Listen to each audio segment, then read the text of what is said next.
Hi everyone, how's it going? I'm Bonnie Violet, trans femme, genderqueer, spiritual drag artist, digital chaplain. I'm Pacey, trans mask, non-binary, mental health and recovery advocate. And welcome to Transjoy Boise, where every story, laugh, and act of joy is a stand for our community. We uplift bold voices, share real experiences, and celebrate trans lives thriving. Tune in, connect, and spread the joy because trans joy is unstoppable. That was fairly smooth. Yeah, that was really good. That was solid. Yeah, not too bad. And right. That's pretty impressive, though. Yes, and as you can see, we have a guest here today. Would you like to introduce yourself? Sure. I don't have quite the lengthy intro, but I'm sure you do, but the short version. Yeah, I'm Kerry Thomas. It's a great opportunity to share this space, and I'm looking forward to the conversation. Awesome, great. And so one of the reasons why we're having you on today is that on Friday, the 28th, which also happens to be my birthday, February 28th is also HIV is not a crime awareness day. I was like, correct. It's HINAC. Yes. Yeah, HIV is not a crime awareness day. Can you talk to us a little bit about that? I love that opportunity. And again, I appreciate that opportunity to kind of hang out a little bit. And I really enjoy the podcast. And so getting an opportunity to get this out a little bit. This is the third year of HIV is not a crime awareness day. So it was, I work for the Sero Project. And we primarily focus on HIV criminalization, but also the connecting tissues that go along with that. And so about that time, Kamari Lafferty, who's our co-executive director, had this idea of having an awareness day to highlight to bring the issue to the forefront. And so 2 years ago, it was primarily nationally. Now it's worldwide. And it's a great opportunity to get the message out about not just HIV, but an HIV criminalization to bring awareness of all the people that are impacted by criminalization and HIV in general. And what are some of the things that happens with HIV is not a crime awareness day? Yeah. I'm just used to saying that. I know. I'm like, that's a mouthful. We had the mouthfuls. No. Yeah, a lot of times people say HINAC, and we have a training academy that's every other year. This year, we're going to be in Raleigh, North Carolina, North Carolina State University for training. So HIV Crime is not awareness day. The centers on changing the legislation and maybe I'd like to even back up and talk a little bit about the history of criminalization a little bit. So there's a handful of states across the country that currently have have laws on their books that criminalize people living with HIV, meaning that, and it is not for, a lot of times they will, not for transmission. All the statutes focus on just not disclosing your HIV status, and they make that a crime.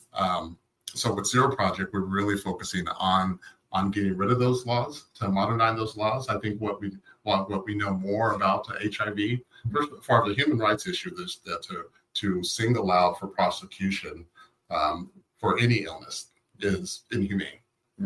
But specifically with HIV, these laws were created early on in the epidemic, 1988, in fact, and it was attached to the Ryan Wright funding. So from a national standpoint, it was attached to that. And what I mean by attached to that is that the stipulation that the government made is that we'll give you this funding, but we want you to have a felony statute on your books, which is that. It was kind of like a public health measure at the time. Right. And I've been living with HIV since 1988. And so believe it or not, I actually can understand the fear that was going on there because I had that fear. Oh, I'm sure. And so I can kind of understand the rationale by wanting to have something in line.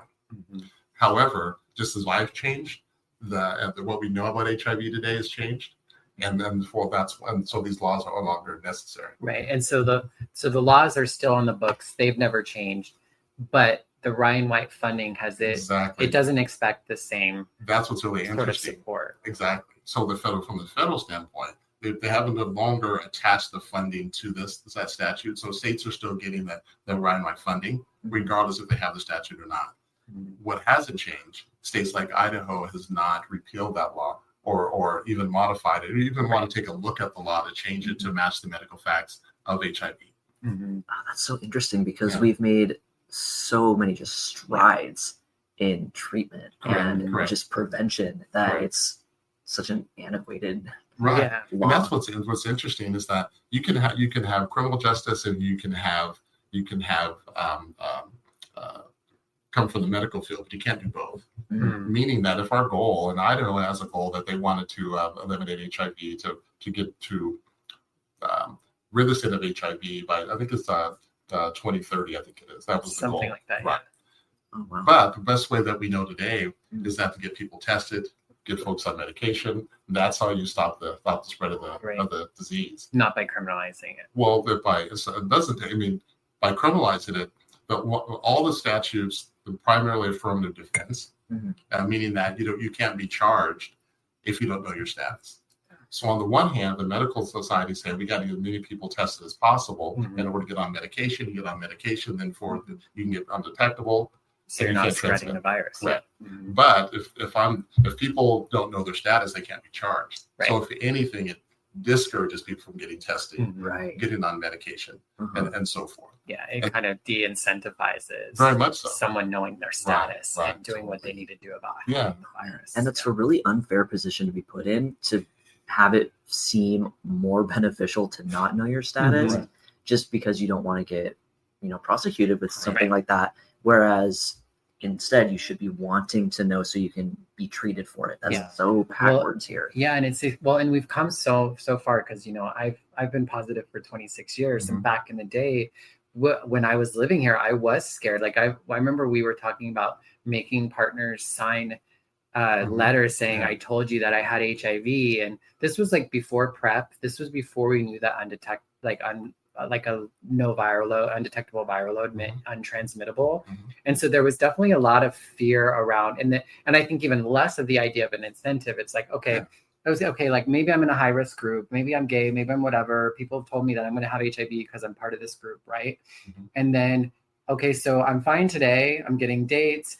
I'm doing my job. I'm feeling fine. But if I go and take a test, then all of a sudden I'm diseased, I'm toxic. If I'm HIV positive, then I'm having to deal with the health department asking me all these questions. Are the police going to be on me?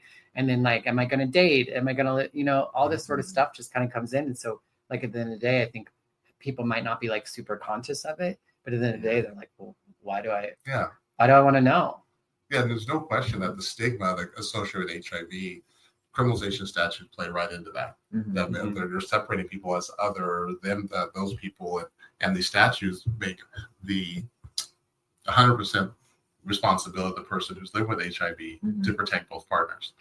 It's not a mutual thing, and I can get kind of passionate and emotional about it because I was convicted under that statute, and I served 15 years in prison for non-disclosure. And so I think I was trying to do the math, and it'll be a year and a half next month. On the 11th of next month, I've been out a year and a half, and it's been a great opportunity. And we talked about Sero Project. That's when I connected while I was still incarcerated. That's when I connected with Sero Project. I was on their board of directors. And it's really interesting how that, because a lot of things that we're finding across the nation, not just in Idaho, that when these laws are when you're being prosecuted, the media attention goes through the roof. I mean, there's a lot of negative media attention, and it's really powerful and hurtful.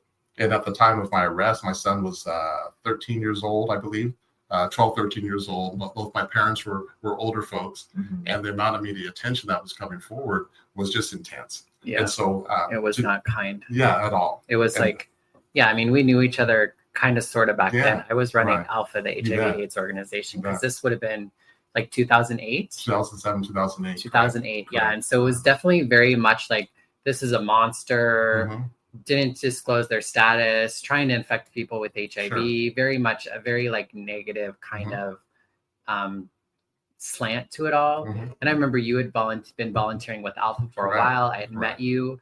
I had met the person you were dating. You know what I mean? Like, and I knew that like you were open about this sort of stuff, but the law doesn't care about that, because basically it's not even about like transmitting the virus to an actual person. So like the person doesn't have to get HIV.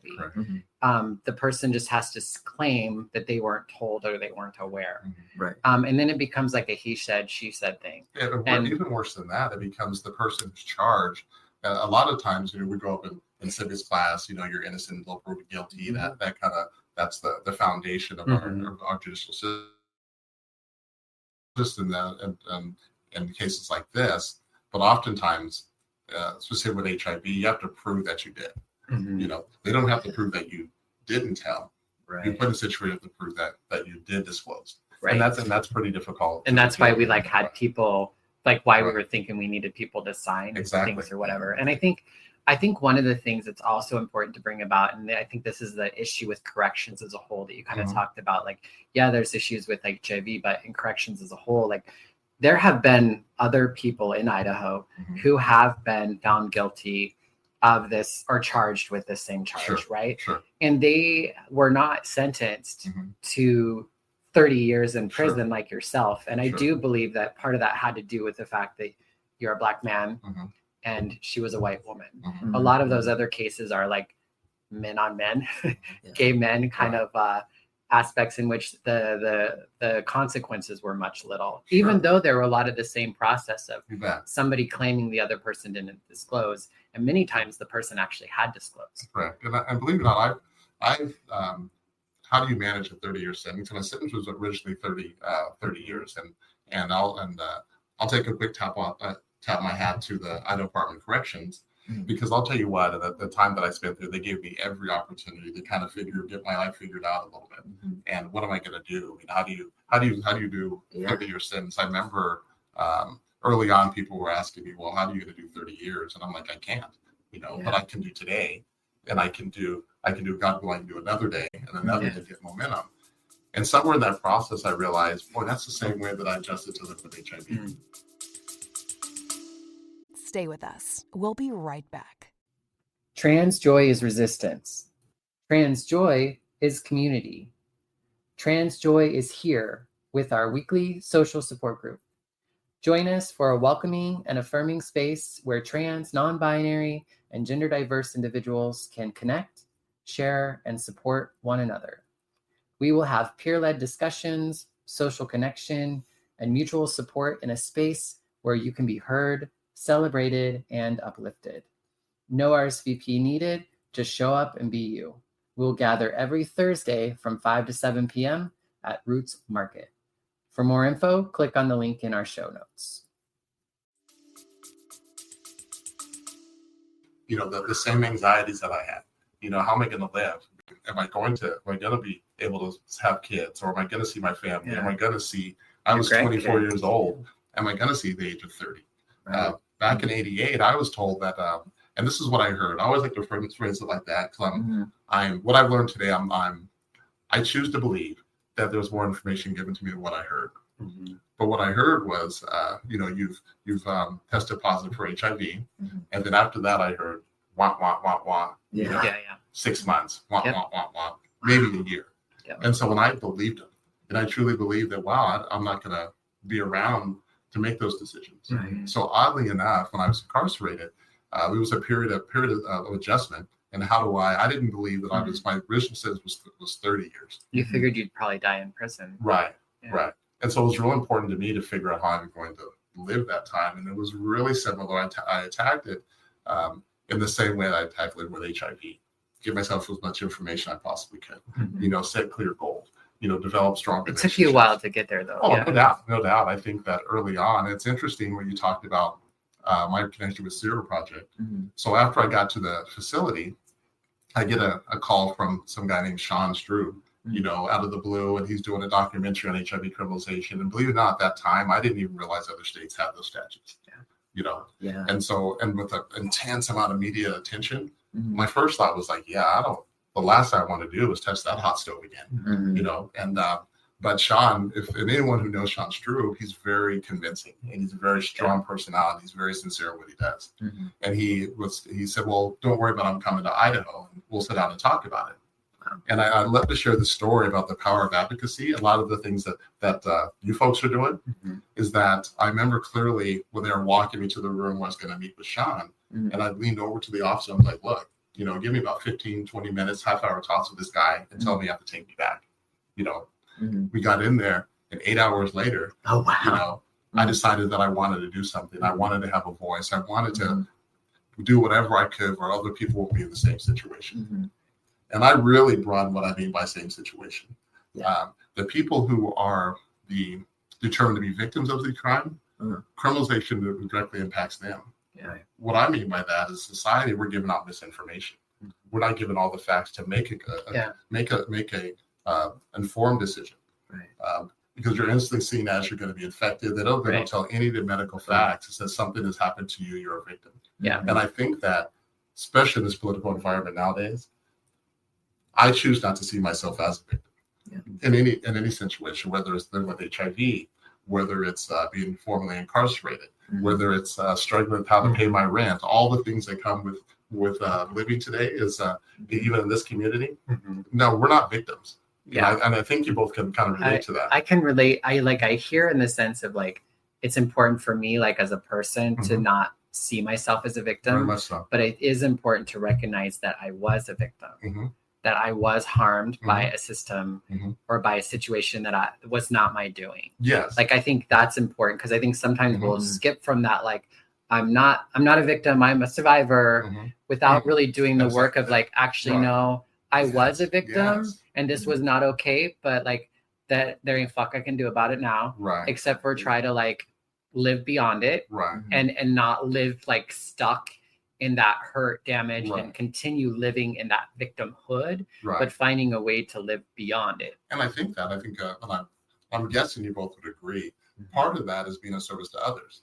You know, when I'm looking around, I want to, I remember again thinking I'm going to do 30 years. I mean, I had when you're laying in your bunk in your cell, you know, and it's cold and it's smelly and the noise, all the things that we think about prison, I would challenge that most folks during that time, they have that moment of clarity. It's what you do with it. And for me, it's like, how do I, if I'm not going to live out here, if I'm going to die here, what do I want to be said about legacy, what's having that sense of purpose that was developed. And again, it wasn't overnight, like you're saying. It took a period of time and frustration and tears and anger, all those things to really look at that. But I made a decision to myself, and then I'm not going out like a sucker. Right. You know what I mean? I'm going to stand up for me and mine, for my family, then now the broader community. And when I say I don't see myself as a victim, because like, yes, there was circumstances that would lead to do that. And I challenge folks every day in their everyday life. Well, what are you going to do about it? Yeah. You know, we were talking about the radio show that we were listening to one morning. I can't remember.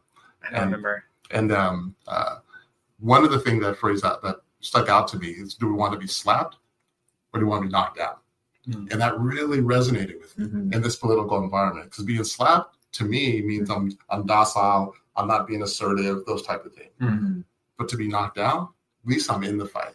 Exactly. Yeah. That's what HIV is not a crime awareness day means to me. Is I'm standing up to make a stand, but what are we going to do about it? We may not win. We may not get things changed. All that may be true. But at least I can stand up and look myself in the mirror and say, you know what? I live with a purpose, and that purpose has really impacted those around me. And I think that my level, when I have that framework, my level of empathy went through the roof. And I think empathy for me is not about, you know, feeling sorry for someone, those type of things. Empathy to me is feeling with someone. You know, and all of us, I think that's lacking. I don't think that we're a very empathic community nowadays, or a nation right now. But the one-on-one, I challenge people. I love that we're having a coffee and tea. Because I'm telling you, I strongly believe to my core that anything can be resolved over a cup of coffee. I prefer donuts, over a cup of coffee and donuts. As long as you're like have really open parties that I think are willing to show up on a regular basis, because it's not going to happen in one conversation. It's not going to happen in 2 conversations. It's not going to happen in 8 forced conversations in a short amount of time. Like, it really takes building relationship and being in regular communication and being willing to like assume the best out of one another, which can be so hard when they're the ones who are either represent your perpetrator or your oppressor or you're an authority. It can be really hard to be like, hey, I know you punched me in the face, but like, that's cute. We talked about before coming on about your appreciation of Malcolm X. And that's so true. Malcolm X is strongly the core that I believe in the context that I'm not going to pacify my oppressor, you know, but I don't have to go to the extreme. To become an oppressor. I'm a human being too. And we look at it not just on the HIV issues, but across the board right now, there's so many different communities that are under attack, you know, and simply on not wanting to give people their human dignity. Mm-hmm. And that's for sure. And I remember a lot of times in the incarceration settings, there's talking about this not dignified, they take your dignity. And I say, no. Mm-hmm. It's my dignity. Mm-hmm. I get to be the arbiter of that, what that means to me. And you set that line in the sand. Yeah. And this is what it means for me to be Kerry Thomas. Mm-hmm. This is what it means to me to be a grandfather or a father or a friend. Yeah. You know, those type of things, all those things play out. Mm-hmm. And that's the conversation I think that I'm optimistic enough that when you have those type of conversations, just one-on-one with folks, Mm-hmm. that's what things get changed. Yeah. You know, it's not I'm all for a good rally, but the needle moves when you're having a cup of coffee or when you're talking about, I'm a grandfather now, when I'm talking with someone else about their grandkids. That's one question I would have to folks is when we're looking at the criminalization, you know, what do you want for your grandkids? You know, Right. what do you want for their kids? Do you want them to live in a society that when we're so close to the potential of ridding HIV altogether, Mm-hmm. but we have to take the steps to do it, and Yeah. criminalization is not it. Yeah, and it seems like we're moving backwards as a nation. It can. Mm-hmm. Just from what I've seen in legislation, they're starting to target things like PrEP. Mhm. Yeah. And I think that, you know, that's no coincidence that I think they associate that with the queer community Mhm. heavily. I think Yeah. a lot of people do. And I know that we're right in their crosshairs. Mhm. And I think that so many people are going to suffer because of that Mhm. discrimination You with bet. doing things like Mhm. getting You rid bet. of PrEP. That seems cartoonishly evil Mhm. to do. Yeah. Right. And so, Which feels like it creates an extra complication, I think, You for would think, your huh? work right now. Right. Mhm. Because your work isn't specifically around LGBTQ-ness. I mean, a lot of the times the folks that are harmed even more in these situations are straight folks Mhm. who get like the larger sentences and, Correct. you know, things like that. And that's a Right. generalization. Sure. So Sure. I follow I you. can't imagine how it feels like it would be a challenge to be like, hey, what about us? Mhm. And like, can we fix this in a time in which you're maybe not doesn't feel like you're in the target zone right now, Mhm. but to like put yourself in there, it feels like it almost there's like I could see it being a challenge of like, is this going to be helpful Mhm. or is this Yeah. going to make it actually even worse? That How is so true. I think that so now I'm on staff with Sero Project since I've been released, and again we talk about people that have a lot of integrity, Mhm. that are people of their word. And I remember it was almost said like in passing, so to speak, that hey, if and when you get out, you know, we got a job for you. Uh-huh. Again, I'm looking at 30. I'm like, yeah, I'll be 90. Yeah. I'm good. You know, I don't want to have to work that time. But Yeah. as soon as it was released, I had opportunity. They offered me a position. I've been working ever since. Mhm. And again, quick nod to the Idaho Department of Corrections because they're really allowing me to It's really so expand You know. my opportunities as for a career. Mhm. You know, and so I think that they have really opened their mind what it means Mhm. to how we treat people on parole, and they're making those strides as the work to be done. I think that you could talk to every single Yeah, person. I there. like They it. believe that work needs to be done. When you like Right. give, Right. I understand how you give gratitude for them and stuff, but I'm just like, you shouldn't have fucking been there to begin Right. with, you know? Right. And I know think- there's a difference right. between corrections and the judicial system correct. and like all Mhm. that sort of stuff. And corrections are just kind of, they're the ones who get all the crap. Yeah, and that's Yeah. way off track, but you're 100% right on that. I think the way our system across the country, particularly in Idaho, works is that the court system sends you the Department of Corrections, Mhm. and then the parole commission decides when you leave. Yeah. Yeah. The Idaho Department of Corrections stuck in between. Yeah. And I'm hesitant to say clean up the mess because I don't think human beings are Right. messes, Yeah. but they're stuck in the middle with that. And so With under limited resources, very limited limited resources. Oh, yeah. training. and I just found out today, matter of fact, that a lot of the education inside the correctional facilities is grant driven. Yeah. Guess what? They've lost their grant money. Through federal, Oh, no. and Right. federal funding. Right. Because I think that's a concern with HIV access, right? Correct. Because I know like in a state like ours, Mhm. where people don't want to take care of people with HIV. Correct. I know we've been very lucky to have like the Ryan White Care Act, which is a Mhm. federally funded act that can kind of be the payer of last resort Right. when our state or city or ourselves are unable to pay $5,000 a month for a medication. Correct. And I'm not an economist, but Me either. I was a I big just fan of know math. that- You know, I sidestepped math, you know, to to get through. Mhm. I'm like, dang, you gotta have credit for that too. Yeah, So right. all that being said is that what we know to be true when it comes to HIV, the sooner you get people on medication, The better it is. the better it is. And guess what that brings down? That brings down the cost. Mhm. And so why Okay. would we want to end stop PrEP? Why would we want to limit funding Right. to get folks on medication? Yeah. Which again, like we said in the beginning, the key to getting medication is getting it tested. Right. Any HIV statute limits that opportunity to be tested. Which is why I think, I think we can look at, like, I don't think anyone should be behind bars. I know that's a whole other conversation. Sure. But like, I think if we look at like our society and like, we know how to prevent HIV, Sure. we know how to take care of people, we know how to have great lives as people living with HIV. Mhm. And yet we're still dealing with people dying Sure. because of their HIV status, not Yeah. accessing care, Correct. not finding out, and then we have like it's like, so we obviously know better, and knowing better and having knowledge is not enough. Right. Like 100% right. it's like a sickness of us as a people. Mhm. And we have to figure following out that. how, as a people, we can better care for one another. Otherwise, we're just going to have more people with HIV, or we're going to have Sure. new diseases Mhm. that are going to be in the same folks that You bet. us as a society or a government or Mhm. whatever see as people who don't matter, Sure.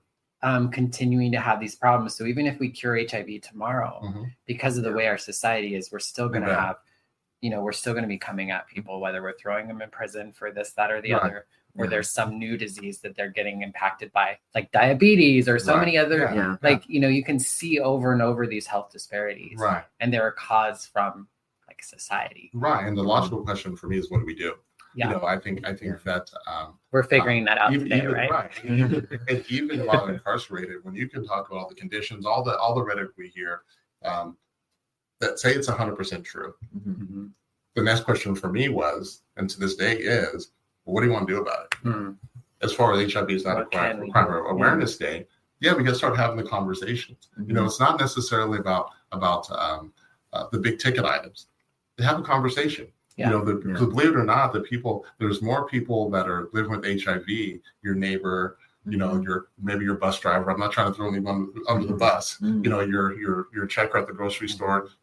Chances are, if you look at the numbers, there's probably someone in that group that's living with HIV. Yeah. How do we treat people? And how do you want to be treated? Right. And does that change when you know exactly something about them? exactly? Because I think that's the thing. That's It's the like, fear. it's like, I'm going to treat you like you're a teller because you're the teller or whatever. Correct. But when I know you have HIV, Right. am I going to be different? Exactly. And getting information, education out there. And that's part of what HIV is not a crime awareness day, especially at our time at the Capitol on Friday, is that we want to break bread. We're going to serve some lasagna and just have a conversation. And anyone wants to come by, swing by. We'll be there from 10 to 2. Swing on by. I'll feed you some lasagna. And I think we're going to have some kind of sodas or something like that with it. And just get the facts. Yeah. I mean, too often right now, I think that I'm really careful of not just taking the impression of the first thing I hear or the last news article, or I just show how old I am when I say news article. I wrote the paper. Yeah. What's a paper? Exactly. Yeah. Exactly. Don't It's take like don't credit for that. Go find out your own information. Yeah. And HIV is not a crime awareness day. It's not an opportunity for folks to do that. Mhm. But one thing that I really realized when I started getting into the advocacy work is how broad it is. Yeah. It's not simply about HIV. Mhm. It's about trans rights. Yeah. It's about the LGBTQ community in general. Mhm. It's about the elderly. It's about people. There's a Center for HIV Law and Policy, and I have the honor to be on their panel in order to work with HIV and aging. Mhm. And I take a whole different spin on that. What I offered is that when I oftentimes when we talk about any kind of aging Mhm. program, my first mind goes to 65 and up. Mhm. Right. Yeah. What I realize is human beings are aging every day. Yeah. So as soon as someone gets a HIV diagnosis and they are aging with HIV, Why you call me old? I did kind of. Well, your did, birthday is right? coming up though. Yeah.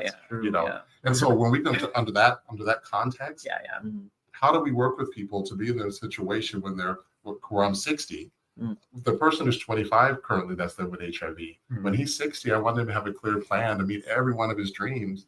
Because in 88, I didn't think I was going to have those dreams. Yeah. Of course. I guarantee at an 88 at age 24, Mhm. 60 wasn't even I thought, yeah. at all. I love getting older. Me, I've enjoyed definitely.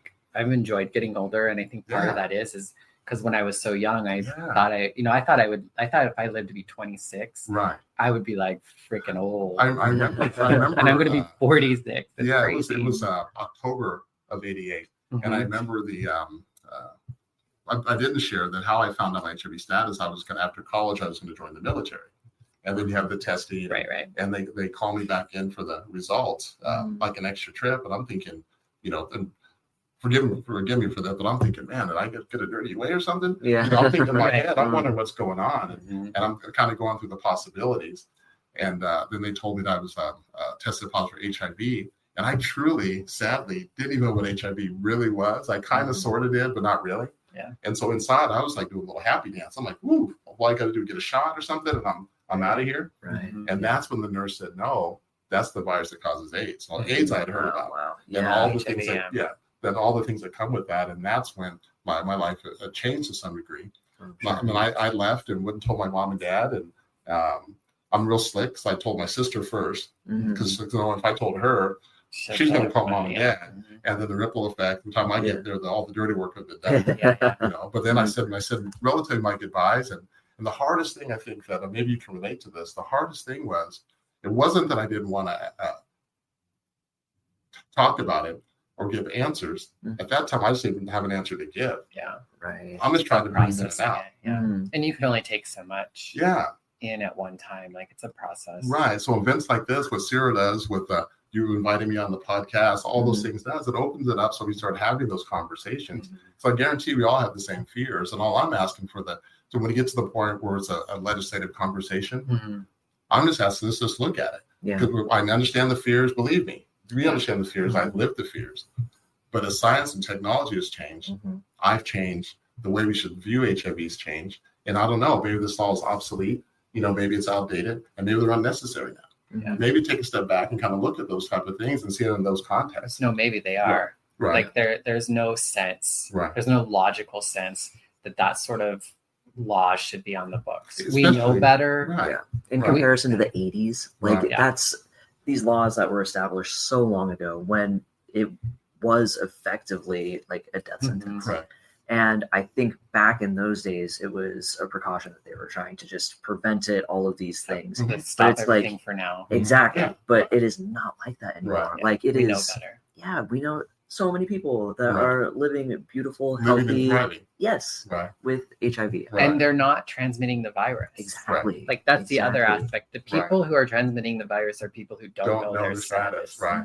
Like Right. that's so the key. frustrating. Like Yeah. once people know their status, I mean, it's very with rare these that they medications, transmit you're it. telling me about just like, damn, I'm talking within a month, Mm. their viral loads down, I mean, the whole thing, and then you start to live and thrive again. And You can see somebody literally Yeah. go from being sick and in a hospital on their deathbed. you bet. They go on HIV You meds, bet. and within a month, they're like a brand new person. Yeah, this is I'm just listening to both of you. This is such a great opportunity to kind of, these are the conversation we're talking about. So I Mhm. really appreciate just have the opportunity to have this conversation. Yeah. But it kind of reminds me when you were talking about Alpha and how we met. To me, that it's really, I can use the word spiritual, can I? Yeah, for Mhm. sure. It is really the whole part is really spiritual for me in this context in Yeah. reference to you. It makes sense. That Yeah. We're a bunch. I wasn't quite as young as you, but Right. you were doing your thing Yeah. with Alpha, and I was just a volunteer. And I remember taking my son down there, Mhm. and he would ask great questions, and people that I were dating would come in, and Mhm. spend Saturday. We'd pass out condoms and those type of things. Mhm. But then for 15 years, I was incarcerated. Yeah. And so when I got out, I'd heard that you moved away, all those type of things. And what really resonates with me is that we both had our, I don't want to use, can I use the word You transition? can totally, yeah. Transition's okay to You say? can use the word transition. Okay. Yes. We both had our transition. Mhm. I, through the prison system over 15 years, had an opportunity to really define who I am. Mhm. And again, it's not overnight. Right, I'm of saying course. 15 years. Yeah. And moving forward is the same thing. It's a process. Mhm. And then it warms my heart because you went through the same transition. Yeah. Of being the person who you want to be. Yeah. I was being the person I wanted to be. Yeah. And now we get a chance to hang out. That to me, that's very, very moving. Yeah. I mean, love that. I Yeah. definitely feel that way too. It's like at the end of the day, I do feel like there's some sort of like thing bigger than me that kind of brought us together in each other's life at this moment, because I think we're both going through a lot of new experiences and we're getting to do that together. And they were things that I was shying away from and I was scared of. And like with you coming back into my life, it's like I'm less scared of the world and I'm less scared of like just being who I am. And it's been so great. And I feel like there's just been this mutual connection that's been like, it is like something you can't set up, but it's also like undeniable because, and it's so wild to me because there was a whole bunch of us at your court date. We all were standing outside in the hallway. There was probably a dozen or more of us. We were going in there to try to speak on your behalf in the court. The judge said no. The judge lectured us and told us we were horrible people for supporting and sent us on our way. You bet. And that was the last time I saw her. And I wouldn't even say we were close at that time. Like I knew who you were. And then I was like, oh, this man goes away for 30 years. And there was like, it felt so like there was nothing we could do. And then I did start to see you though, because I moved to Chicago and I moved to San Francisco and I was doing work. And then I'd see you on the cover of magazines and that you were speaking at this conference while you were in prison and doing all this stuff. And I was like, yes, like that's the guy that I always knew, you know what I mean? And the spirituality, the way that you were healing, like I still cannot believe that you can like, I don't know if I could ever forgive. I don't know if I'm ever going to forgive what you went through. I think that there's a level of, and I'm glad this is also as a spiritual tone to the podcast, which makes your podcast so powerful. And spirituality is a word that's oftentimes misused because spirituality is so personal.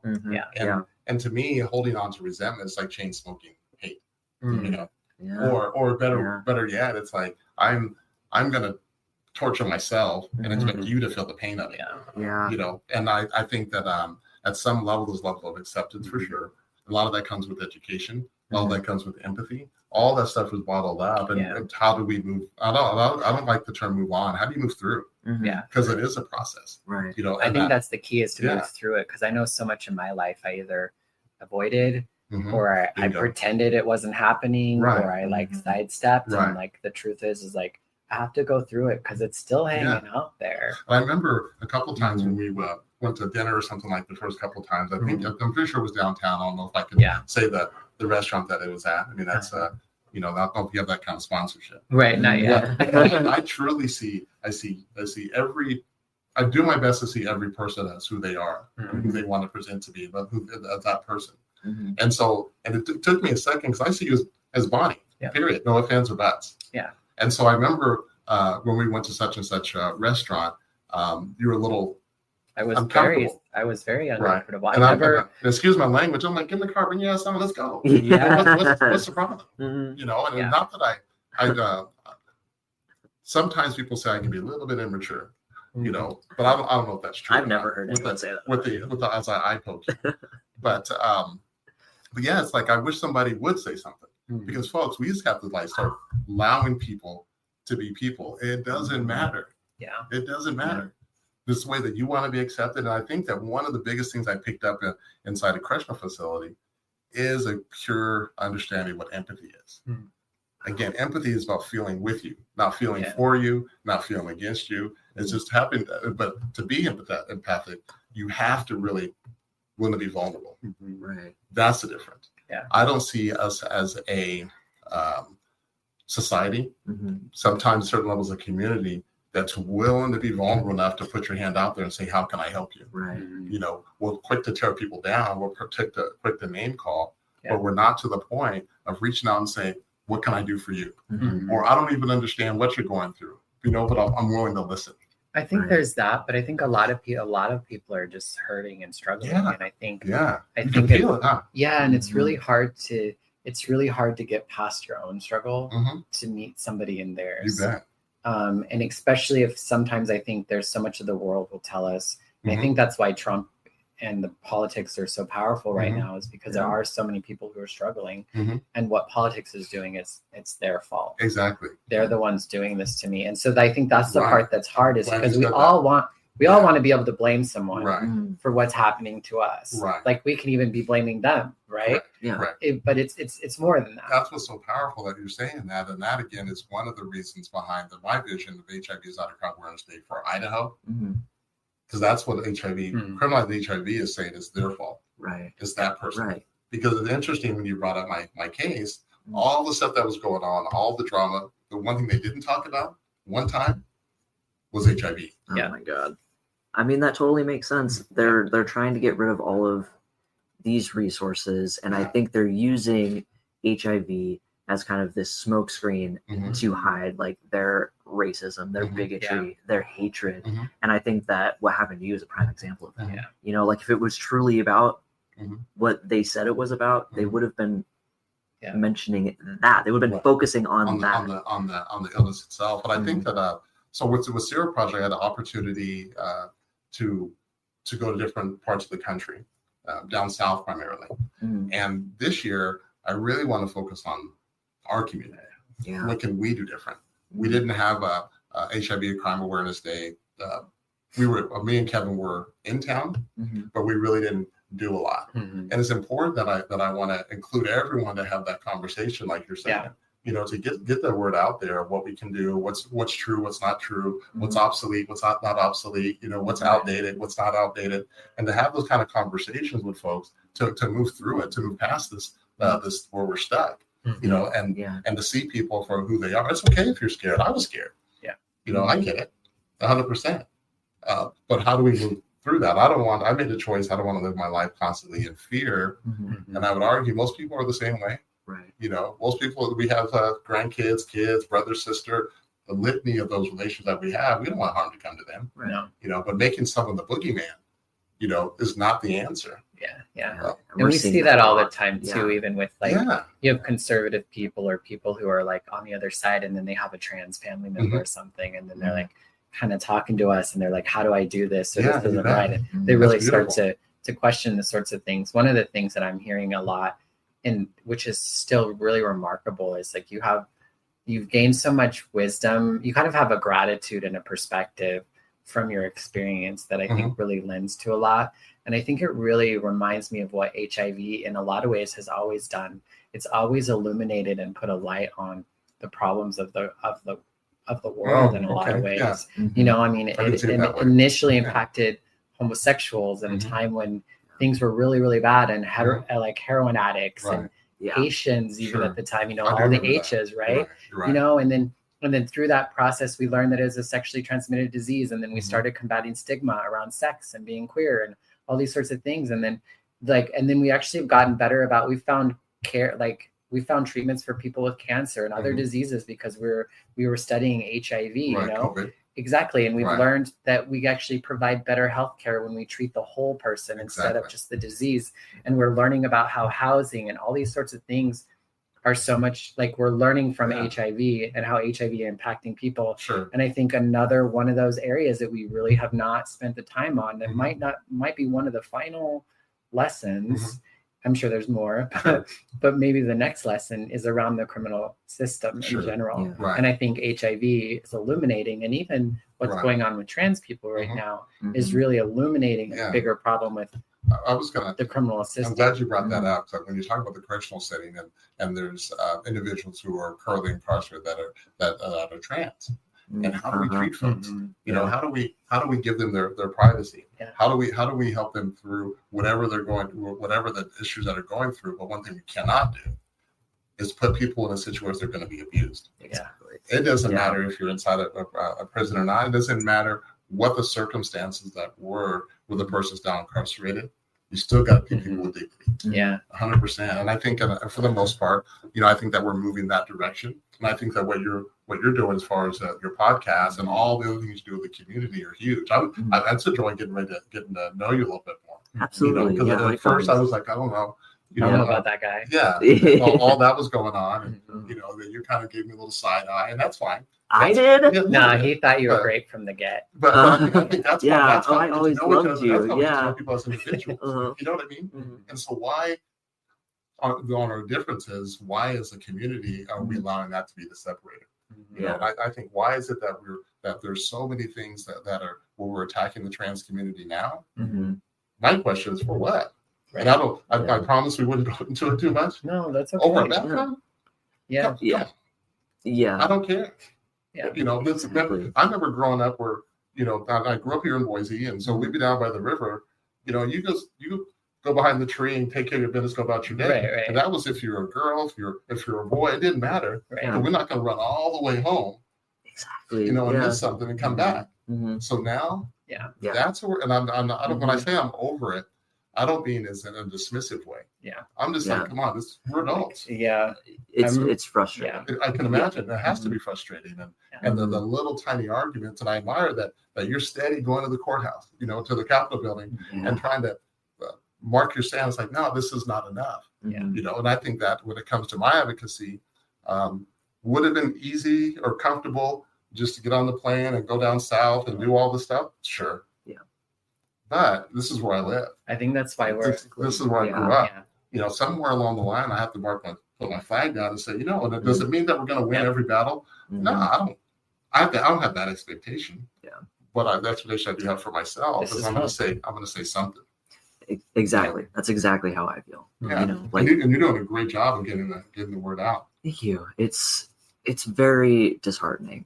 Okay. Going to, and I'm sure all of these things start at the top and it kind of trickles down. You know, like a lot of the disinformation that we're seeing, that you're seeing, like in our respective fields, is coming from these discriminatory laws. Okay, I follow you. And I follow you. so I think there are people that, you know, only get their news from certain outlets that are going to see that, you know, we aren't allowed in certain bathrooms, or that they are going to try and block PrEP because it's harmful and it's going to criminals, or however they fucking phrase it. Right. And then that's the information that these people are going to have. So when they're interacting with one of us, Yeah. they're going to have that on their mind instead of anything science-based. Sure. And I think You're right, that's you're going right. to be harmful. So when we have these things going to, like, these bills, and we go and we protest them knowing that they're going to get passed anyway, it's discouraging knowing that we're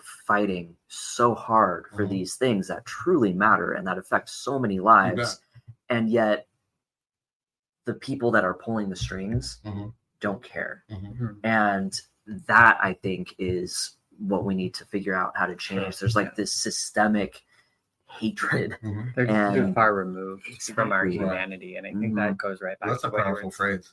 what you were talking. Powerful. Well, that's just the truth of it, and like that, you were talking about the remedy to that. They need to see our humanity, and the way that's going to happen is like that's not recorded for people to listen to and watch. To. That might inspire people to have conversations. You bet. But it really takes us being able to like let down our walls and just have a conversation about what's on our mind, you know. And I think even our conversation today, we can focus around HIV is not a crime, but we also were able just to talk about a lot of different things that just kind of come up when you're in conversation with people. Experience. Exactly. You know, I think that you know, you're right on time, right on point with that. Is how do we recognize or see the humanity in other folks? You know, and I had to, which is to so me, what I had to wild to find think first, that we lose sight of that. You know, what's really odd for me, that when we're talking about human dignity and humanity, all those type of things, and what I really realized is that doing a lot of self work, I had to see my own humanity first. I can't. No one's going to see something I don't have for myself. And once I started to grab onto that, and that's why I encourage people to, who are you? What is your self-worth? I mean, it is, because I know sometimes you'll hear phrases like, well, my self-worth isn't dependent on other people. Okay, I get it. That's not true. It does bother me if I'm in a store and I feel someone's giving me the side eye, or I see someone that read or hear about someone that's mistreating you folks. You know, that matters. But I had to really tweak that a little bit to where, the people that are in my life, darn right, your opinion of me matters. Darn right, my self-worth depends on how you see me. But more importantly, I had to really fine tune how I see myself. Right. Yeah. So, And that's what I think is. And when we were talking briefly about MLK, and I'm really paraphrasing a lot, but that's one of the first things that he taught was that the first of the civil rights movement, one of the first things they did is they self-reflected. Where are we at? And then go external. So that door swings both ways. I have an expectation that people are going to treat people with dignity, on the Yeah. other I side have to of be the able to do door. that too. Yeah. Treat yourself a little bit better. What's that look like? Mhm. I like chocolate. You know, I like fried food. Mhm. Because there's so many different ways that I express my humanity, who Kerry is. Mhm. Those little tiny things matter. You know, and I imagine that as trans individuals, that is a challenge sometimes to determine that who am I, what's my self-worth, all those type of things are part of the gig. Yeah. You know, and we need people that are going to support each other through that process. Yeah. And that's the challenge. Yeah. I imagine so. Yeah. It Yeah. was like all of my head's just like spinning Yeah. with all kinds of things. I was like, Yeah. I wonder if one of the most human things that we can do as humans is not see the humanity in one another. Yeah. Say that one more time. Not see the One of the humanity. most- human things to do is to not see the humanity, because Yeah. I can fall short of it. I remember like You bet. sometimes with my roommate, like all Yeah. of a sudden my roommate is not an amazing girl that I love living with, but she's like left a mess, or that, you know what I mean? And like Mhm. all of a sudden her humanity is gone. Right. And I mean, and that seems like very silly and benign, but Right. like that's how it happens in bigger, more drastic, I more can see that. harmful Yeah. ways. Yeah, you you know what bet. I mean? And I'm You like, bet. and that's a very human Mhm. thing that I don't love about myself, Sure. but it's something that is very natural, I guess. And I really have to be intentional. I think that's where spirituality comes into me, Yeah. You is bet. being really intentional and seeing the humanity Mhm. of myself and others, so that I know that it's not just about me, Right. and that there are other people impacted by Right. me and how the way that I am and how I Mhm. show up in the world, you know? One of our partner organizations, because you remind me of a call that I was on a couple of weeks ago that was basically saying the same thing, because one of our national partner organizations is Positively Trans. And I've learned I've learned so much from that organization, and not on the big trainings where you're sitting there and you got the PowerPoint Right. going on and all that kind of stuff. No, just being able to, on the sidebar conversations, have with folks, Mhm. and the importance of working together in all situations. So Sero Project, we really strongly are partner with in any way that we can. I'm learning this community that's just reciprocated. You know, the trans population here, we really want to work together, and that's how it starts. If we pull someone else in, and you know, maybe if we start, what was those things we had? Can I say the nut and butt cakes? Can I say that? Yeah, nut and butt cakes. Yeah. Or nut Uh-huh. and butt, the butt cakes. Uh-huh. Yeah. Yeah, those were cute. Those are incredible, and that's a free plug. And they're not sponsors either. I know, they're not sponsors, but you know, you want to get Kerry to show up. Yeah, serve some of Yeah. them. Some nut and butt. Those were really good. Those Nut were and butt I had cakes. one. I'm not supposed Yeah. to eat those, but I had Someone one. said I Yeah. ate too many, but Yeah. I ain't gonna say. I did not say that. I just meant other people wanted some. It's like, that was fun. And they were little. Yeah. Yeah, Yeah. they were They were great. teeny, and we are kind of running on Yeah. time, but I would love it if, like, what for folks Mm-hmm. who, I think for a lot of folks this might not be something they've thought too much about, Sure. and they might be like, I want to do something. Exactly. What is your message to Yeah. those folks I was today? waiting for that. So at Yes. the end of the day, What would you what's like? the Yes. ask? Mhm. Right now, we're just relationship building. Mhm. That's all we're doing.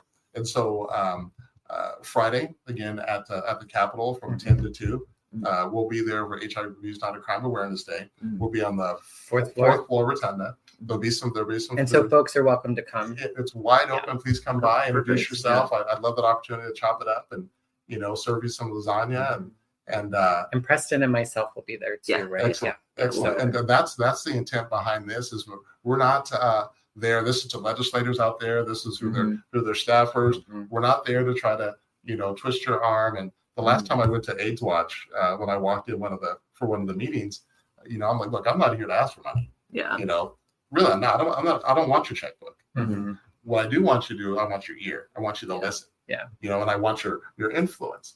That's the same thing we're talking about here. So on Friday, just come down and hang out. I'd love to hear your viewpoint, even if you don't agree with what we're saying. That's fine. I'm open to having that dialogue, just so we can start moving things a little bit forward. What does forward mean to me? Forward means to me that we're going to eliminate the statute. Mhm. You know, take a look at it, and not simply because I was incarcerated, not because that I'm worried about as an individual. Mhm. I want us to be a strong society. I Yeah. want us to be a strong community. Yeah. And when we're looking at things that are obsolete, outdated, you know, Unnecessary. and unnecessary, let's start having those conversations, because in the long run, the money that we're spending over here with incarceration, what it takes to prosecute this, maybe let's for some of that healthcare, that funding. Maybe this will build a better mental health care inside the facility. maybe instead of sending up and people get caught up, there's more resources available or the skills to develop relationship. We can start having more deeper conversations. Yeah. So my ask is just come down to the Capitol. We'll get opportunity. You'll meet a very good friend of mine, also a co-worker, Kevin Lish from Pocatello, Idaho. Had to get the plug in for him. A wonderful human being and very, very passionate. And so just start making some new connections and we'll move forward. So this time today, great. I mean, just top it off. I appreciate the it, opportunity to come down, spend a little bit of time with you. Oh, less than an hour. I think we're good. Yeah. Thank you so much. And I'm sure there part of me, there were so many other topics I think that came up in our conversation today. Sure. So who knows? Maybe we'll definitely have to ask you back. If you have any questions, you can go to seroproject.com. I'm personally don't have social media. You all scare me. No, I'm not quite ready for social media yet. That's fair. So you can always contact me through seroproject.com. And we'll put that in the show notes if you want to try to reach out to Kerry. You bet. And also the Idaho Coalition for HIV Health and Safety. I was practicing that in the mirror. But It's a mouthful. you can reach out to us, and if you want the details of what's going on, all HIV criminalization related. Perfect. I believe that you care about HIV criminalization or ending HIV criminalization. Yeah, absolutely. You folks just don't know it yet. Yeah. You do care. Oh, yeah. We know. We do care. We care. We care. We care. I bet. Yes. And Many of the folks appreciate listening to I us appreciate too. your support and Yeah. look forward to connecting with folks down the road. Awesome. Well, thank you so much, Kerry. And thanks everyone for joining us this week. Yeah. I think next week we're going to focus on some, comedy, hopefully. Yeah. Because we have a comedy show next Thursday night if you happen to Mhm. be in the Boise area. Or actually, it's part of a national tour. It's called the Here to Pee. So maybe you can find the Here to Pee tour. Here to Pee tour. It's put on by a trans comedian, Ren Q. Ren Q. On Instagram, and they're doing all 50 states. Yeah, So, it's gonna be exciting. We're excited to get to host it or open the show, or we're we'll still be figuring there. out what to call it, but and it's We'll a be fundraiser. And it's a fundraiser for the community center, which is a local community center here that supports the LGBTQ community. So it'll be a good time. all right, we just got a plug in there. It was That was pretty good. boom, right? Practicing that? It was not even intentional. No, It was it's just kind of perfect. all right. Nice. All right, well, take care, everyone. Bye again. Bye again. Bye Bye again. again. But that's Big news, Boise. We're building something incredible. A private community for transjoy Boise is set to launch next month. This is your chance to sign up and get in on the ground floor. We are creating a space for connection, support, and growth, and we are looking for members who want to be a part of something special and professionals passionate about hosting webinars, leading in-person events, moderating discussions, and sharing expertise to enrich the trans community. If this sounds like you or someone you know, don't wait. Fill out our form located in the show notes and help us add value to this vibrant space before we officially open the doors.